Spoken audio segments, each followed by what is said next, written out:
I just asked this to Phil Longo.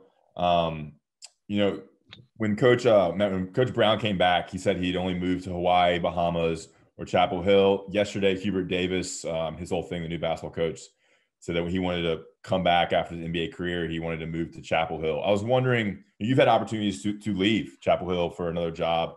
I was wondering, the allure of Chapel Hill, of the Carolina family, of North Carolina's university, in this general area in the Carolina community that you've noticed since you've been here in Chapel Hill and at UNC? That was a long question, Ross. Yeah, Chapel Hill's been awesome. I was talking to my wife about this last night. So, with everything that's going on in our world the last, year or so, everything happens for a reason, right? So, what you've heard me talk about my son before and his condition, and we've had three UNC students work with him, kind of one-on-one the last year that have been unbelievable. Like I've told Coach Brown this before, like they I don't know if they exist anywhere else, but I'm glad they exist in Chapel Hill. Two girls and a guy that are both seniors at UNC that want to go into education. And so I think that's just an example of the community. And I thought, when Coach Davis talked to our team yesterday, I thought some of the things he said, are a lot of what Coach Brown says. This place is special and this place is different. And I think when we recruit kids, they see it, they sense it, they sense the community. So I mean, yeah, there's a huge reason to want to stay here, right? And the other factor is, right, I don't think our work is done here, and so I think we've got a chance here to be really, really do something special, and I think that's the mindset we have right now with the football program. Okay, let's go to Greg Barnes. Good morning, Jay. I'll ask you what I asked Phil. Mac provided us with kind of a general overview of the idea of 3 phases of spring ball. He said you might be willing to get into the specifics of what you're trying to accomplish in those phases. So I'll ask you that. So which 3 phases do you mean? Each of them. He said like first 5 days, second 5 days. Gotcha. I got you. So the first 5 days, right, was just kind of go back to installing kind of, the basic nuts and bolts of the defense. And we've spent time with them, really since the bowl game, working on those things, making, trying to fine tune some things, trying to make some things a little bit easy, not easier, but like more streamlined, I think. And I think now we're in the phase where now we're looking at some different things. We're looking at, hey, do we like this call better than this call against this look? Do we like to package these 2 calls together better? So I think now we're kind of in the new calls, new coverage, new tags phase of the install. And then after about practice, really for us, right about practice 10, at that point it starts to become, okay, now let's put it all together and let's go do it for 4 or 5 practices and then, play the spring game. So, right now we're kind of in the new, experiment, what can we take out or do better phase of it. That's kind of where we are right now. Good deal. Thank you. Yep. Jacob Turner, go ahead. Hey, Jay, I asked Mac about his coaching style earlier on and kind of asked Phil about it as well. So I'm going to ask you too. One thing Mac mentioned when I asked him is he may appear kind of hands off in practice in terms of he's not, stepping in when you guys are doing drills and interrupting and grabbing kids, nothing like that. But he says he's very hands-on behind the scenes in the office with his assistants and holds you to a very high standard. Can you just kind of speak about his coaching style and maybe how it differs from in practice to, what you see in the office on a daily basis? Yeah. So, during practice, I think he's facilitating the entire practice, right? So he's trying to make sure we stay on time because they got to go to class. He's trying to make sure that we're getting the proper amount of reps. The thing he does, I think that's I've never seen anyone else do it at this level, right? At the level he does it, rather, is his ability to look at the entire roster and say this kid should be playing instead of this kid, and say, gosh, have you thought about trying this kid in that role? And I think that's like and I'm talking about all 120 kids in the program. It's pretty amazing, So that part of it, he spends a lot of time with us on. you got to see him at practice when you see him. He's got his phone out, right? He's not calling people, right? He's taking notes, brother. Like if one of your guys messes up, like if a safety cuts a route loose and I see him go to his phone, I'm like, man, I was hoping he was looking at pass rush during that drill. But he's going to remind you of it. He's going to ask you why. And so, he is very hands-on outside of practice with how the practice is run, what drills we're doing, why we're doing certain drills, can we focus on this kind of instead? So he is very involved with everything that we do as coaches, that our players do. And then I think he kind of lets us go handle our part of the practice. And then we get back together and he tells us what he likes and what he doesn't like. CL Brown, go ahead.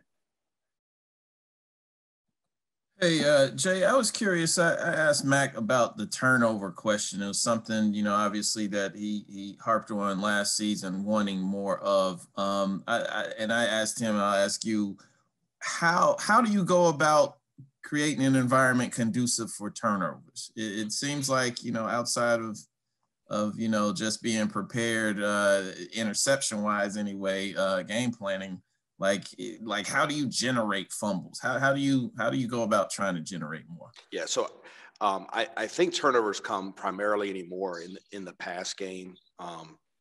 Whether it's interceptions, whether it's strip sacks on the quarterback, or I think receivers. I think the ball gets exposed more by receivers when they catch it and run with it than running backs. So I think the first thing to do to create turnovers is you have to stop the run. And I think when we were consistent in stopping the run, we caused more turnovers.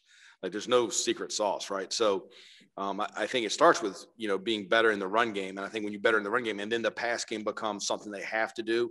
And then on defense, you're anticipating the pass game. Then I think the ability to cause interceptions and cause fumbles increases dramatically. So, trust me, we are reminded of it, CL, that we need to cause more turnovers. And I do think our players, I think as some of our guys have matured and become more veteran players, right? You become more confident in going for the football some than trying to make a tackle at times. And I think that's what we've done. Greg asked the question about the phases. So like right now we're in the phases. Like one thing we talk about right with them right now is when the ball is exposed, right? When can we attack the football? And I think with more veteran guys, right, that's something now we can take a shot at. And so better run defense will generate more opportunities for turnovers, and more opportunities for turnovers will generate more turnovers. Let's go over to Dina King. Hey, Coach, when you got here 3 years ago, you had to just basically go with what you had. The defensive recruit that you've brought in, are you getting to that point where you can be comfortable unleashing your total implementation of your defensive philosophy? And are you really close to getting to the championship level type players? So I think we've been able to recruit some really good players. I think we had some good players when we got here. I just think we have more of them now, especially in the front seven. So I absolutely think our front seven pieces are more, physically aligned with what you need to be to compete at the highest level in college football. And then I think in the secondary, right, we've had to patch some things, but I think now, Dre's done a great job with the corners. I think we've got 5 corners that can play that are all good players. So I think we've made great strides with talent, right? And now they need to, now we need to, as a defense, right, implement that. And I think we are closer. I think we do have more pieces in place to be able to play more parts of the components of the defense than we've ever had. Last year we really didn't. So I feel like now we're much more prepared to use every page in the playbook. And I think that will help us tremendously going forward. Thank you. Yes, ma'am. Okay, we got time for 2 more. Andrew Jones, go ahead. Hey, Coach. In the last couple of weeks, Mac has said some very positive things about some of the second-year guys like Tony Grimes, Jaquarius, and Desmond Evans. Can you speak to your second-year guys specifically, the ones that didn't have a chance to have a spring practice last year, even the ones that were on campus initially, and the changes, the differences that you see in them now as opposed to last season, since a lot of them have gotten some meaningful experience. They're their bodies are bigger, but also how they carry themselves and how they are with in meetings and in film room, that kind of stuff. Yeah, in the secondary, we have two players that had ever had a spring practice, right? Trey Morrison and DeAndre Hollins. So, and Storm Duck. I forget he was a freshman when he first got here.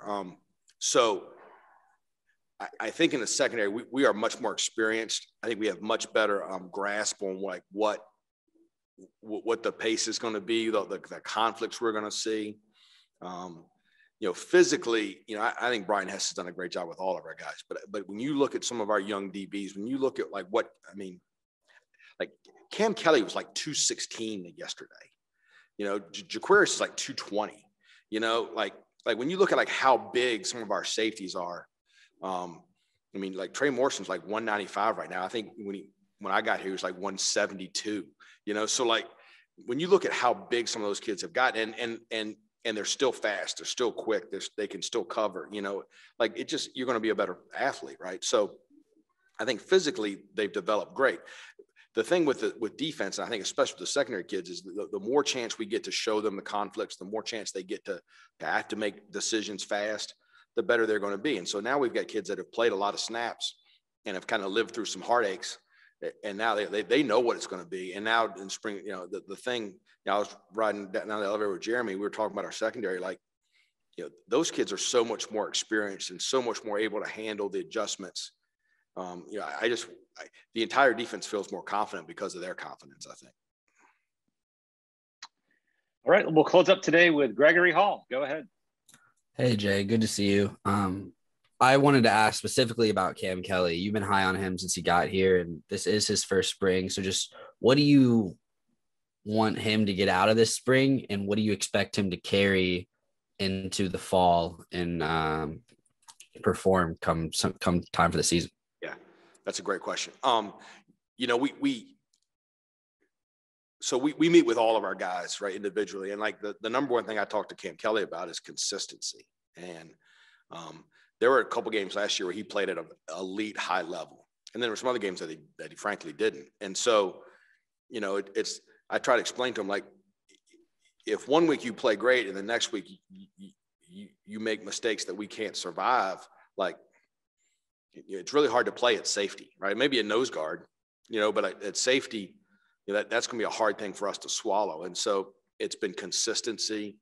I think, tackling, Cam Kelly should be one of our best tacklers. He's big, he's fast, he's smart. I think when he's played really well, he has been that. You look at the Virginia Tech game, we didn't play great on defense, but Cam Kelly was a machine tackling in that game. So, there's games where he's played at a really high level. So, yeah, I think with Cam, it's consistency. I do think having spring practice will help him tremendously. He transferred, he missed all of spring when he was a freshman. He transferred in. We weren't sure if he was going to play until about right before the first game. Then he starts against Clemson and plays really well and tears his ACL. So he's out the whole season, doesn't have a spring practice, and then comes in next year. So this is his first chance to really work on his craft. And I think you're seeing a much improved player out there right now. And are you kind of seeing that mentality? Like, can you notice a different motor since it is the first time that he's able to do that? Yeah, I mean, so I think part of it too is like he's matured as a young man. He understands, hey, look, I've got to come to work every day if I want to be a guy that plays every down. And so Coach Brown has talked to y'all about this. Like, the competition is real, right?